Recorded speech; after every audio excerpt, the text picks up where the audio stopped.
It's the Weekly Wrap with your host, broadcasting legend Bruce Wolf, and his trusty sidekick, comedian Tim Slagle. And now, without further ado, Bruce Wolf. Bruce Wolf, Tim Slagle on the Weekly Wrap. And now it's time for my favorite part of the show, wherein Tim reveals the background behind him. And this is a slam dunk. Of course, it is the helicopter which actually decapitated Vic Morrow many, many years ago, the actor, while he was shooting a film, which also, I believe, because I think that's how old the helicopter was the helicopter that the late Iranian leader died in. Am I right about that, Tim? The very same helicopter it was. The very same. That's Spielberg had to pay for the settlement somehow. So, but no, it's actually, I'm starting today on a serious note. Oh, okay. Let's see. Remembering what the weekend. It's more than just a 3-day weekend. Memorial Day. Yeah. Well, Tim, do you know what the theme of this show is? I mean, really, I know, but someone has to remind government officials that it's more than just a 3-day weekend. That's and next week is the 80th anniversary of D-Day, so I can't wait for that. Okay, and my dad did 2 tours in World War II and North Korea, and he said that the people behind me are the only soldiers that deserve medals. Oh, there you go. Oh. All right. Well, thanks for joining us this week on the Week. All right. Meanwhile, back to more mundane things. So, where did you begin in the Trump trial? I guess my favorite moment is Lawrence O'Donnell of MSNBC, his defense of Michael Cohen stealing money. It was just like reparations. He deserved the money. It's a great rationale. I could understand it. I mean, you remember Lawrence O'Donnell is the guy who famously on MSNBC said that the reason Republicans were pouncing on Barack Obama, I'm not making this up, that the reason Barack Obama was Republicans were pouncing on Barack Obama's constant playing of golf was a dog whistle to Tiger Woods's philandering. Mm-hmm. And Martin Bashir, who would later be kicked off MSNBC because he said bad things about Sarah Palin. How bad did the things have to be about Sarah Palin to get him kicked off of NBC? But even Martin Bashir said, "What are you talking about, Larry?" So, I mean, this guy, they talk about living in a bubble. One thing I know is I used to have a dog whistle, and when you blow it, it sounds remarkably like a gas light. Oh, really? I thought you were going to say it sounds like that. Sounds like turning it. It sounds like turning on a gas light. Okay. Which is a real nice metaphor. Oh, yeah. That's for sure. If I were CEO of MSNBC, I would go over Lawrence O'Donnell's expense accounts very carefully at this point. I mean, it's just ridiculous. Anyway, so it's interesting how. I mean, my view is, and maybe I'm a Pollyannish because I tend to look at the glasses 10% full or not 90% empty. But I think, I don't think I'm alone in this, is that Trump can't lose either way. If for some reason it's not guilty, I mean, that's just gonna, it's gonna make heads explode. But I can't see a not guilty verdict. Yeah. I think the best he can hope for is a hung jury. Well, a well hung jury. I'm just trying to get us back in a good mood here with anything I can do. I'm you want me to change the background, Bruce? I'm sorry. No, I'm sorry to throw you a curve. No, you're there. Fine. So, no, there's going to be the sympathy for him because I think the public view of this is that this trial is ridiculous. And it's just. Well, I would like to. I would like to see him. Actually, I would like the judge. I would like a guilty verdict. I would like the judge have him immediately remanded into custody. He's going to be reversed, but it's going to be after the election. Oh yeah, but what now, like I've said that throwing him in prison is going to be as bad for him as throwing Mandela in prison. It's going to seem that way. And then, of course, Biden will say that he communed with Trump, like he communed with Mandela. Yeah, he was arrested going to visit Trump. Right. My barometers. Well, who knows? He's so senile. He may tell a story about doing that. I listen to the Commentary Magazine daily podcast, and they're neocons. I mean, I consider myself a neocon who voted for Trump twice and is planning on voting for a third time, which is that Venn diagram, I think, contains only me. But they seem to be, and they're also, Commentary Magazine's a 501c3, so it can't endorse a candidate, and they hate Trump and they vilify him all the time. But boy, I'll tell you, I'm just getting the vibe that they're, especially because of Israel, but they're not. Here's one thing: Abe Greenwald, who's real smart guy, who's on that show and writes for the magazine. They were talking about whether Trump is funny or not. Okay, and John Podhoretz said no, and I think Trump is like Oval Office funny. It's just okay. I take him. I'll go a notch higher than that. Well, Abe Greenwald did too. As a matter of fact, Abe Greenwald was even saying that he doesn't never found Robin Williams funny, but he actually finds Trump funny, and not to laugh at. I mean, to laugh that he actually comes up with some good stuff. I'll put another qualifier on that. I'll say that he's Daily Show funny. He's great at trolling, and his trolling is hilarious. And that's pretty much what the Daily Show did too. The Daily Show was never laugh out loud funny. It was never high comedy. It was just, oh, look what jerks those other guys are. And that's right. And if you enjoy that kind of humor and you're not of the same leftist bent of the Daily Show, right. Trump is very funny. More in the Daily Show a little bit later. They're getting kind of heterodox themselves. So,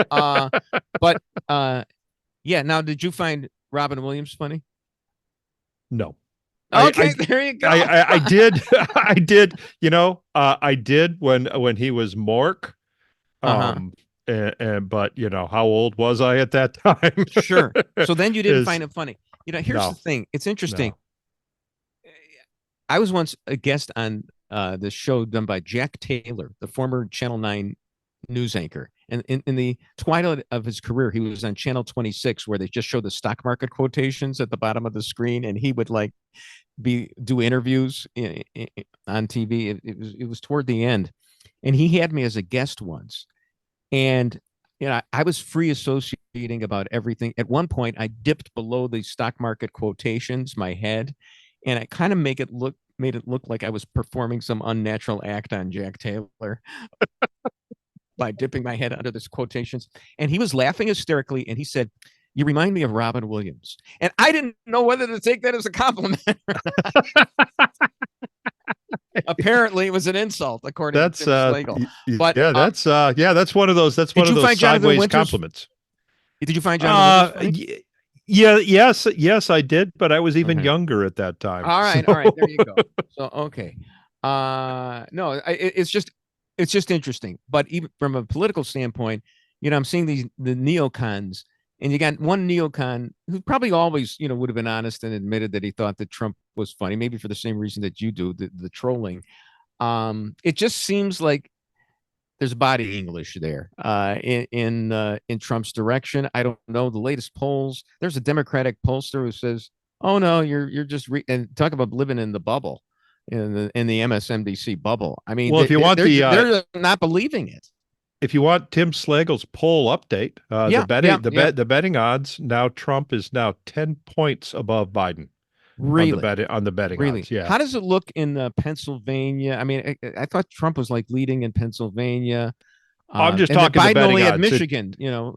It isn't breaking down. It isn't breaking down that much. Okay. I did see it's a dead heat in New Hampshire though. Which is ridiculous. And I mean, that's supposed to be a blue state. And there was even talk, I thought I heard that Biden was going to be campaigning in Virginia, which is really going to spread him. I mean, this poor guy, I mean, he's used to 3-day weeks. And Biden's going to be campaigning in Virginia? I thought that they were. Is that what you're saying? Yeah, right. Well, that's not far from him.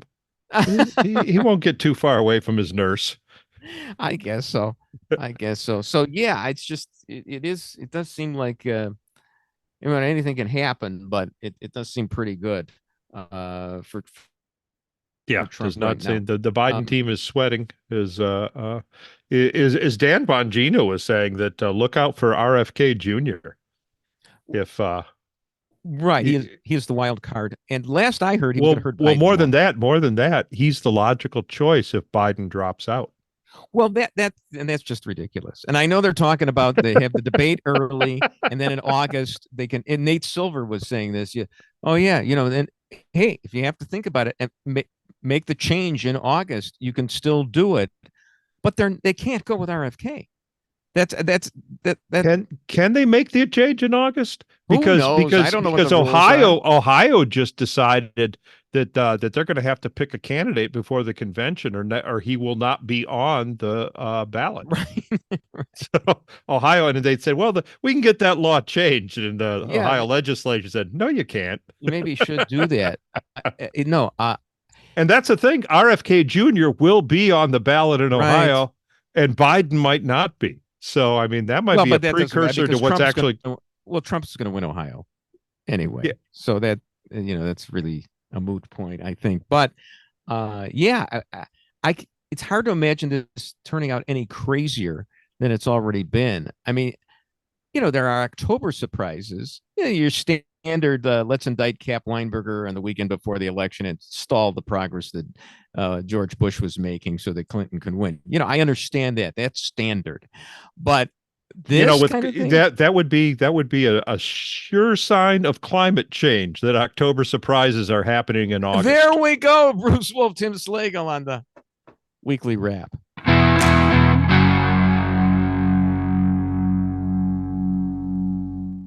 Over the weekend, the president suggested that he was vice president during the pandemic. Watch this. When I was vice president, things were kind of bad during the pandemic. And what happened was, Barack said to me, go to Detroit and help fix it. Well, poor mayor, he spent more time with me than he ever thought he was going to have to. God love you.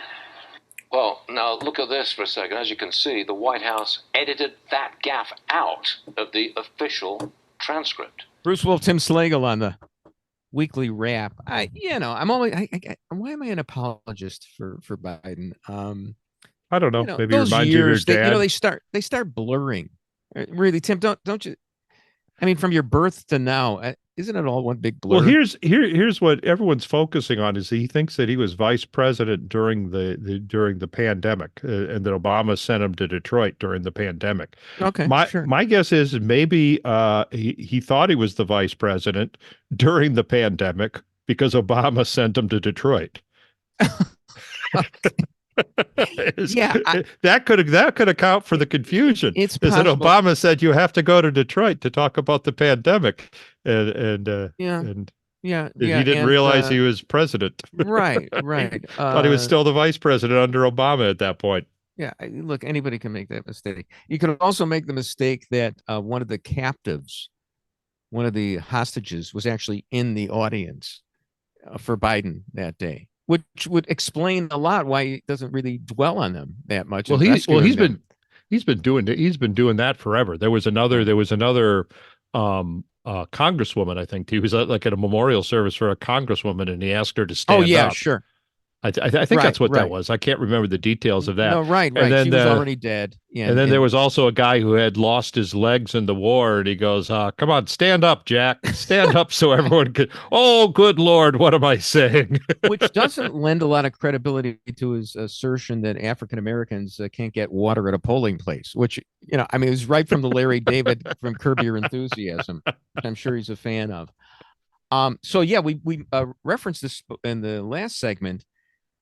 The Daily Show, Stewart, will rip the Republicans, but then he'll do a bit on how Biden is too old and shouldn't be there.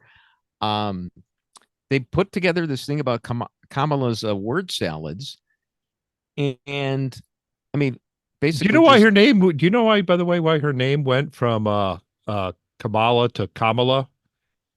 They found out that Kamala means she's bad in Spanish.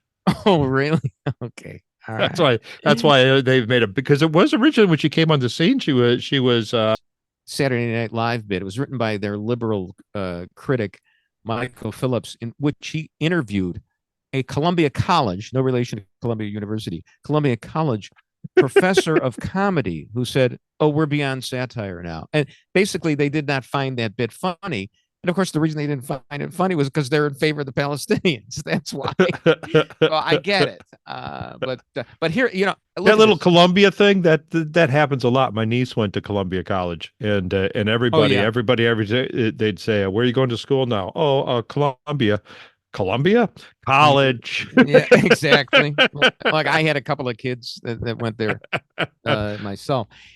But look, I look at this.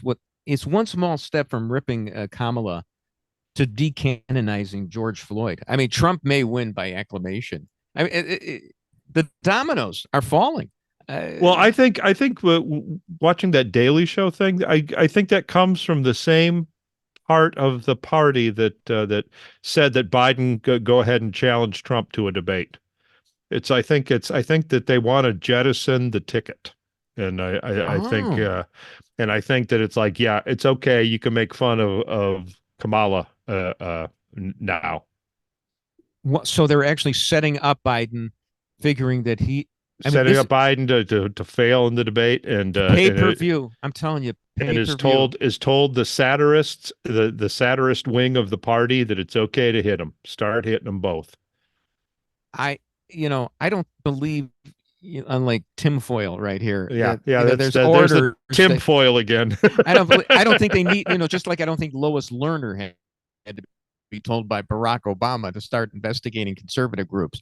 It's just, it's organic. So, they will assemble and they will do their jobs. I don't know that it's entirely organic. I think there's like news groups is what they used to be called. I don't know what they would be now or where they would be held. They meet in Davos. Yeah, there's no question. Yeah, so some underground bunker of the Shriner, abandoned underground bunker. Listen to me, I sound like Biden now. You know what I'm saying. I know, but you're not running for president. Some abandoned Shriner lodge. Yeah, it'll be interesting to see. I mean, what the answers are like, 90 seconds, 2 minutes, and they can prep him over, the next. Well, it's just a month away. Prep him with that stuff they found in the White House, huh? That little baggie of stuff.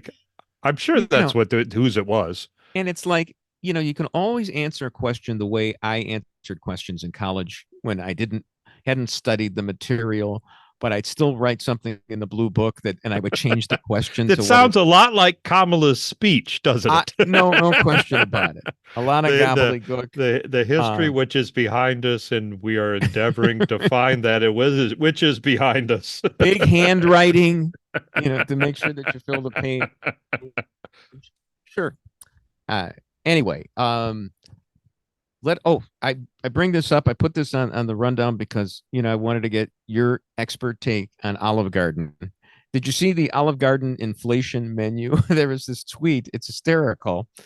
My family of 4 ate at Olive Garden for the first time, and our $150 meal felt like an excellent value. I mean, I also followed the article and added it up, and it came to $142, unless she ordered a limoncello for her and her husband. Okay, well, and that was our only complaint, was the limoncello. She said that it was served warm, which everyone knows you're supposed to refrigerate your limoncello. As we've talked in the past. I mean, I don't know if my tastes have become more refined because, I've been spoiled by Culver's and Portillo's and the like. I admit it. But the last couple of times I've had Olive Garden, it is absolutely the blandest. And you have the explanation for that. Yeah, I did. Is that they went? Originally they were a quality Italian, but they had a hard time hiring chefs. Okay. So, and the chefs were cutting corners, and they found the quality hard to manage. So what they did was they just started making all the sauces at one place and shipping them frozen to all the Olive Gardens. So they went for consistency over quality. You know they're going to be in trouble the day that they say all you can eat breadsticks, because we'll have another Red Lobster on our hands. There's no question about that. Well, yeah, breadsticks. Breadsticks cost about as much per pound as shrimp. Well, here's what I'm thinking. Okay, I'm reading the article, and I had to go back and I had to add it up and say, how could you spend $150 at Olive Garden? Oh my gosh, inflation must be horrible. So I went through the menu, I added it up. Like I said, it came to 142 unless there was 2 limoncellos, and that would make it an even $150. So 2 questions. Number 1, what state are you eating in that there's no tax? Number 1. Sure. And number 2, learn how to chip, you cheapskate. Yeah, really. I mean, really. I really didn't expect a deep dive into, I didn't expect, like the scrutiny given to Enron. No, $150 used to be a fancy night out. I mean, a fancy night out. It's Olive Garden. Oh my goodness. I couldn't believe it. So yeah, there's no inflation. Hey, let's talk a little bit real quickly about the leader of Iran. At first we thought there was a chance that Israel had done it, but everybody's saying Israel didn't do it, and it was an old helicopter, and they blamed U.S. sanctions for not being able to get helicopter parts, for using the old helicopter. So we're at fault on this. Isn't it hysterical? Why would he be flying in such an old helicopter? Because there isn't any new helicopters. I guess so. I mean, why was John Kennedy Jr. flying in a fog when he wasn't rated for instrument pilot? Yeah, but that he was following because he was getting smacked with a handbag that they had to make the wedding. They were going to miss the rehearsal. Okay, dinner. I'll fly upside down, even though I don't know what I'm doing. All right. Did you you would love this. Florence King, who I used to read in National Review, believed that JFK Jr.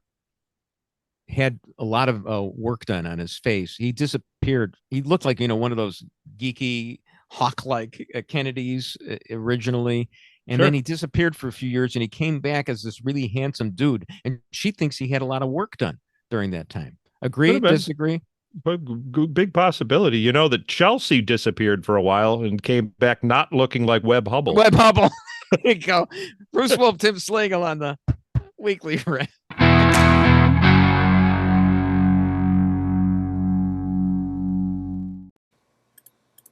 For the ladies present today, congratulations on an amazing accomplishment. You should be proud of all that you have achieved to this point in your young lives. I want to speak directly to you briefly because I think it is you, the women, who have had the most diabolical lies told to you. How many of you are sitting here now, about to cross this stage, and are thinking about all the promotions and titles you are going to get in your career? Some of you may go on to lead successful careers in the world, but I would venture to guess that the majority of you are most excited about your marriage and the children you will bring into this world. I can tell you that my beautiful wife, Isabel, would be the first to say that her life truly started when she began living her vocation as a wife and as a mother. I'm on this stage today and able to be the man I am because I have a wife who leans into her vocation. I'm beyond blessed with the many talents God has given me, but it cannot be overstated that all of my success is made possible because a girl I met in band class back in middle school would convert to the faith, become my wife, and embrace one of the most important titles of all, homemaker.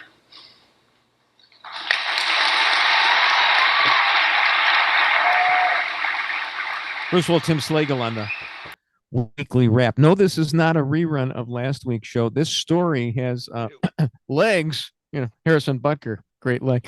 I should note that Stan Van Gundy, basketball announcer, former coach, has said that he will not draft Harrison Butker on his fantasy football team this year. I have a good mind to draft him first, even though that's considered fantasy suicide.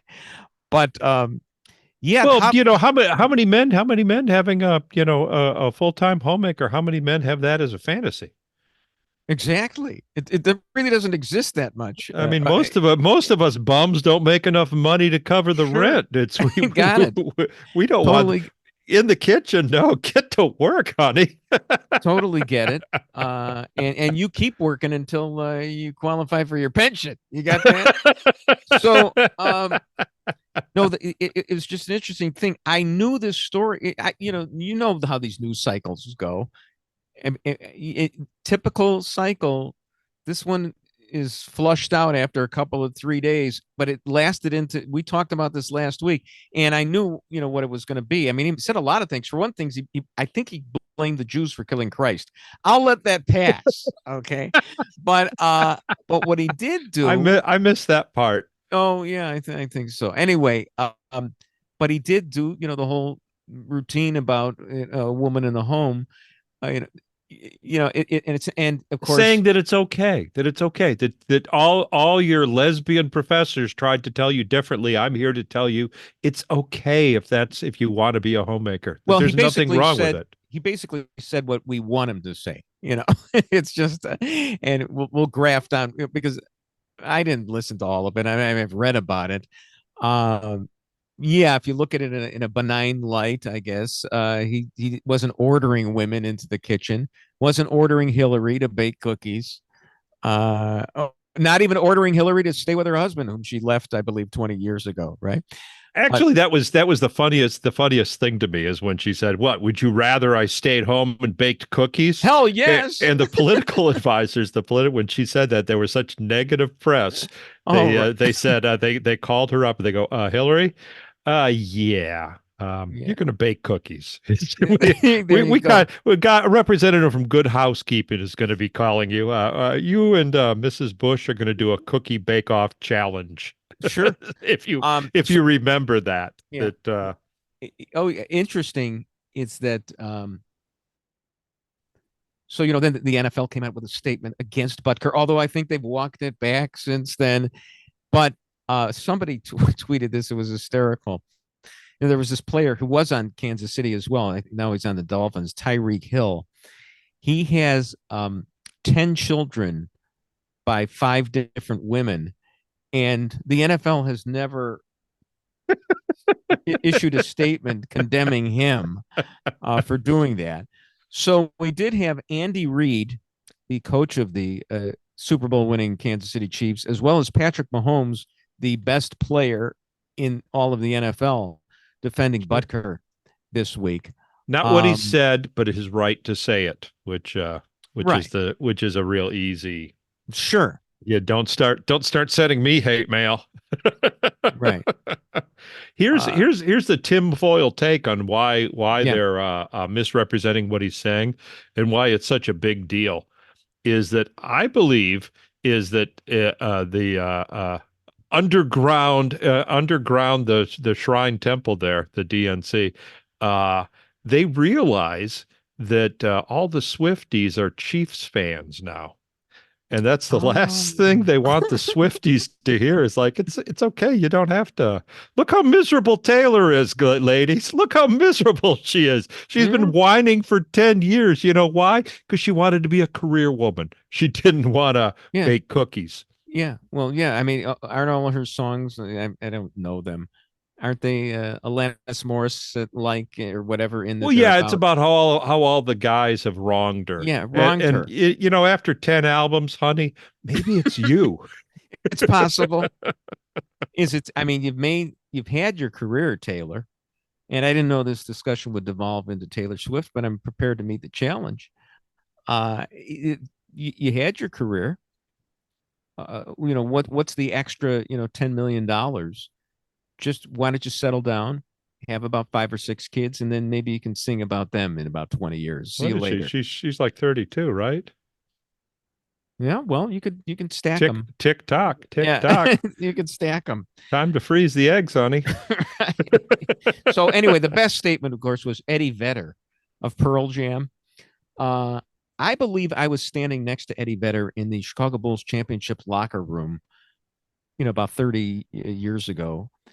And he was just standing against the wall, unassuming. He wanted to meet, the Bulls players, talk to them. And he was the littlest guy. And I'm not no giant, but he said he was ripping Butker because he says, kickers are pussies. They don't wear a lot of equipment. They don't get tackled. And I'm thinking, okay, Napoleon. I mean, here's a little Easter egg for our regular listeners. Gift words. Yeah. I just, he was like gift words. Yeah, gift words. Yeah, right. Exactly, which means Rahm Emanuel, right? Isn't it?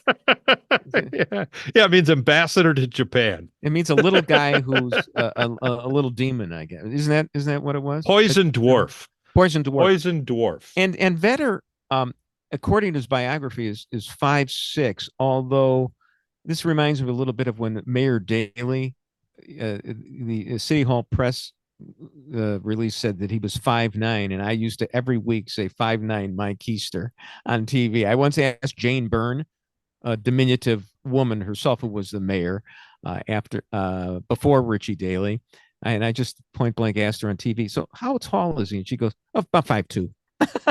So, yeah, you'd never believe the biographies. Here's a way off topic story. Yeah. Stir of Echoes, a Kevin Bacon film, was being filmed 2 doors down when the missus and I lived in Wicker Park, and they picked a house 2 doors down to be the Stir of Echoes house, and we didn't know anything other than there was a movie being shot there, and Kevin Bacon was going to be the star. That's all we knew in the neighborhood. And the wife was fascinated with it. She was out there all the time. She came home one night and she goes, I think it's going to be a comedy. I go, really? Why? And she goes, well, they have this midget that looks exactly like Kevin Bacon. Okay. And I had to go outside to see this. And I go, ooh, honey, I hate to tell you this. Yeah. Hollywood lied to you. That is one Kevin degree Bacon. Of separation with Kevin Bacon, your wife. And you know how close you are to Kevin Bacon? Oh, I didn't realize. I didn't realize he's small. Yeah, he's I've been calling him Tiny Kevin Bacon ever since. There you go. All right. Let's talk a little bit about Justice Alito. There's 2 flag controversies now. There's also a Bud Light stock controversy. He sold off Anheuser-Busch when it was tanking. Okay, because of Dylan Mulvaney. So that's supposedly bad, but so we had he should have held on to that stock and rode it all the way to the bottom because to show he's no Speaker of the House. All right. So the first flag thing was the upside down flag, not for distress, but because his wife got into a fight with somebody in the neighborhood, and it was over Trump on January 6th. And Alito himself has kind of opened the door to discussing this, I think, because he's getting a lot of defense. On the right is unified, even. Everybody on the right. Well, what he should have said, what he should have said. Here's a very short statement. He should have said, a flag upside down is not unpatriotic. It means it's a sign of a country in distress. And if anyone could have watched what we saw on January 6th and not known that the country is in distress, I challenge that. That's a great statement. I will just buttress that by saying, I have not seen that any of his rulings have gone in the favor of QAnon or anything like that, or in favor of a conspiracy. So it might just be that his wife got into a fight, but then they're trying to bootstrap on this latest thing where he flew this flag that unfortunately George Washington created. You've seen him swaddled in it's the one clothing recently. He showed it to Betsy Ross, and she shook her head and said, honey, you're no artist. Yeah, right. So he's flown this one at his beach house, and now the New York Times, and I think they had 9 bylines on this story, are saying, oh, this shows yet another illustration of him being a part of the right-wing conspiracy. I just think at most he's not the king of his castle. And his wife is doing this stuff, and he might say ixnay on the ag flays, honey, regarding that. Did you? Well, here's an interesting question. Have any of the other justices, the 3, have they ever flown a rainbow flag? I'm sure they have. Exactly. If you have flown a rainbow flag, should you exempt yourself from any ruling that involves the LGBTQA plus community? No, that's already been decided thanks to the High Sparrow Anthony Kennedy on his way out. Bruce Wolf, Tim Slagle on the Weekly Wrap.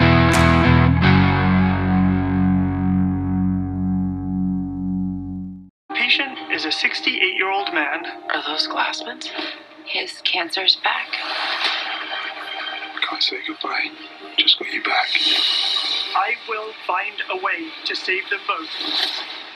Dr. Glassman taught me, when you touch one life, you don't just touch one life. You touch every life that life touches. The Good Doctor series finale next Tuesday on Bruce Wolf, Tim Slagle on the Weekly Wrap. And Tim, this is the final episode. I guarantee you this will be the final episode. I have shown many final episodes this season, more episodes than I've washed my hands every time I leave the washroom.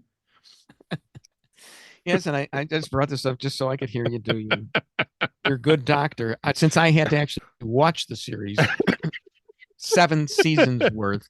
Well, you should have done an impression. You should have figured out the impression out on it. Yeah, and maybe you could apply that impression, because there's a story out today when we're recording this. I think it's in the Free Beacon about the UCLA Medical School, and they were so driven to have equity and inclusion that they basically have, as one professor said, a student in the operating room could not identify a major artery when asked, then berated the professor for putting her on the spot. Another said that students at the end of their clinical rotations don't know basic lab tests, and in some cases are unable to present patients. The good news is I saw people being interviewed as they were crossing the border this morning, and about 24 of them were from India. So there we go, and we'll take them. So immigration, illegal immigration isn't always bad. No, absolutely. And, we've had a shortage of doctors, I believe. And, we could cure this just by importing about 1 million doctors. Because they took the money out. That's what it was. I mean, it used to be that medical degree equals cash, but their doctors are not as rich as they used to be. If I could just talk to the Good Doctor a second again, I just wanted to know, in the entire course of this series, I don't seem to recall any minority doctors being portrayed as not knowing where a major artery was. And is UCLA, this story by the Free Beacon, is this an inaccurate depiction of what it's like in an operating room nowadays? Good Doctor. What you think medical shows are inaccurate? Good Lord. How much sex do you think really goes on in broom closets? It seems like every 4th episode there is one in well, I wouldn't do that because I'm a good doctor. Exactly. But anyway, do it in my apartment. Yeah. Just I would, if you're ever faced with an autistic doctor, just remember he's probably more qualified than anybody from UCLA. Well, I think actually there's actually a high percentage of doctors on the spectrum. It's I think you pretty much have to be to deal with the to learn what, or at least what you used to have to learn before DEI. What I was reading somewhere, and I don't know if this is true, and I think it came from a doctor who was saying that he'd gone to medical and law school, and he said medical school was just like all rote. It was just memorizing 10 tons of stuff. Well, law school, you got to learn how to think there. You got to learn. I went to law school for the Latin phrases. I just wanted to stand at a water cooler and have an argument about the Cubs and the White Sox and say, "Res ipsa loquitur." That's what I wanted to do. I just went for the Latin. But just went for the Latin. You wanted to hit on priests. So, is that what you're talking about when they on the spectrum, because they just have to memorize a bunch of stuff, or what? Yeah. It takes a lot of studying and memorization. Yeah, and I would think that and a lot of not going on dates. Right. I was thinking lack of social skills. Yeah, exactly. Lack of social skills is really important. There's a House episode. There's a line that I just loved, is that he was interviewing candidates and some guy shook his hand and he goes, yeah, we won't be calling you. And he goes, oh, is that because of my wrist tattoo? And he goes, absolutely. He goes, you got a problem with someone being alternative? He goes, you know what? Wrist tattoos are not alternative. I have seen them all the time. It's nothing. You're not unique. You're just part of a different clique. He goes, give me the Asian kid with a pocket protector and 12 pens. That's the guy who really doesn't care what other people think about him. Absolutely. Well, I did. I gotta revisit House. It's we watched all of that too. Did you? Did you know it was based on Sherlock Holmes? That makes sense because they had. I remember one of the shows was called the Redheaded League. House rather than Holmes. Yeah, and his assistant is Dr. Walker, or who was that? Yeah. Rather than Watson, his address was 221. It was all based on Sherlock. He was an addict. He was an opioid addict. And Hugh Laurie is actually British. Right, and he played the piano rather than the violin. It was a medical version of Sherlock Holmes. So now I got to watch the whole darn thing over again, and I got so many other shows I got to watch. And he was always looking for clues. It was always a mystery, that would start out. And, oh no, now I know the whole thing. You don't have to tell me. I get it. And about halfway through, we were halfway through the show when the patient started coughing up blood. Right. Yes. So, and of course, they're done by the same guys. The same guy did House, who did The Good Doctor. I'm almost positive. I was not aware of that. I think, yeah, right. You wouldn't. You're on a need-to-know basis, kid. So, turning from the sublime to the sublimer, do you know that Pat Sajak has recorded his last episode of Wheel of Fortune? It hasn't aired yet. Spoiler alert. I don't want to know what the last word was, but yeah, he's Chicago guy. Pat the word Sajak. is Talk the about word Columbia is, College. I the think word is Vanna. The word is Vanna renegotiated a contract. That's the word.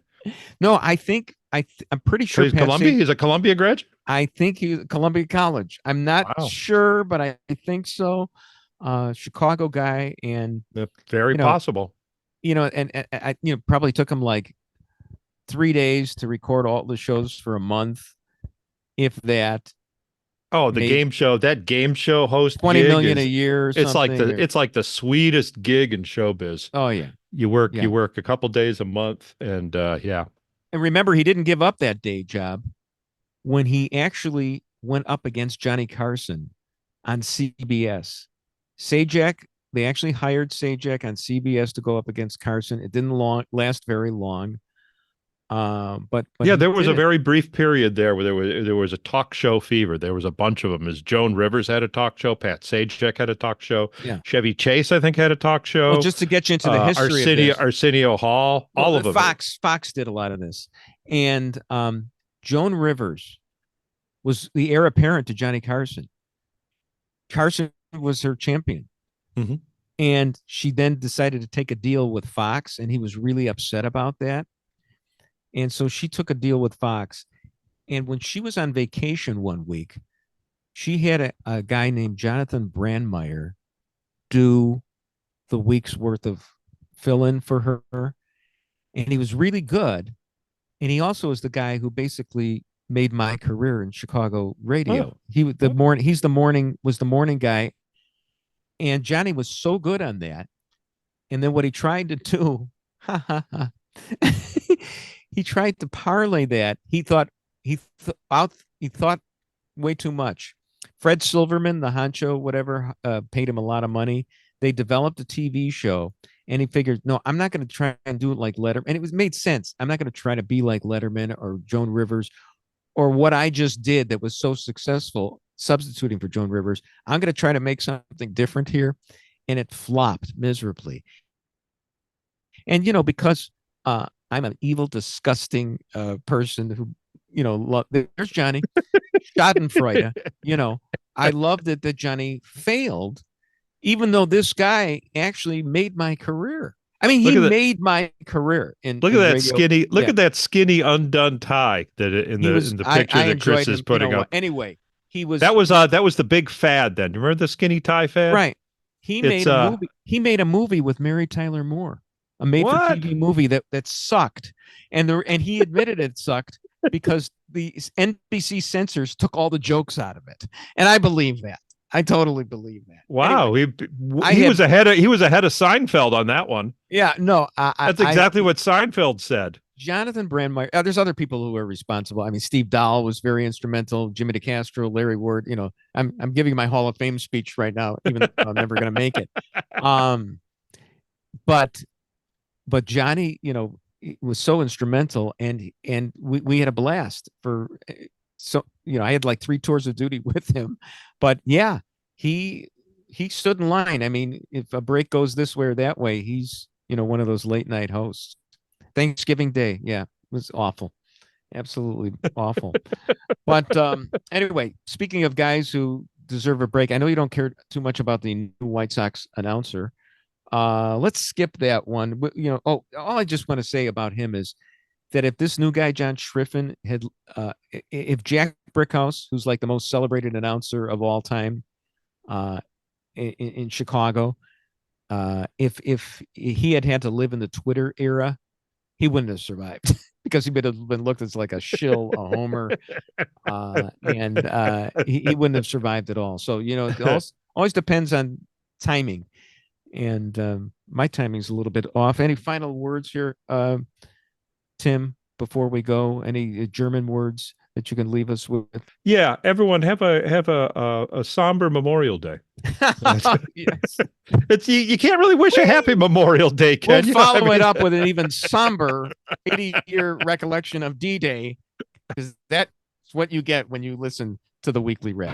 And that's the Weekly Wrap on radio and television. Follow Bruce at Bruce Wolf Shy on Twitter and Tim at timslagle.com. The Weekly Wrap with Bruce Wolf, a CP Pods production.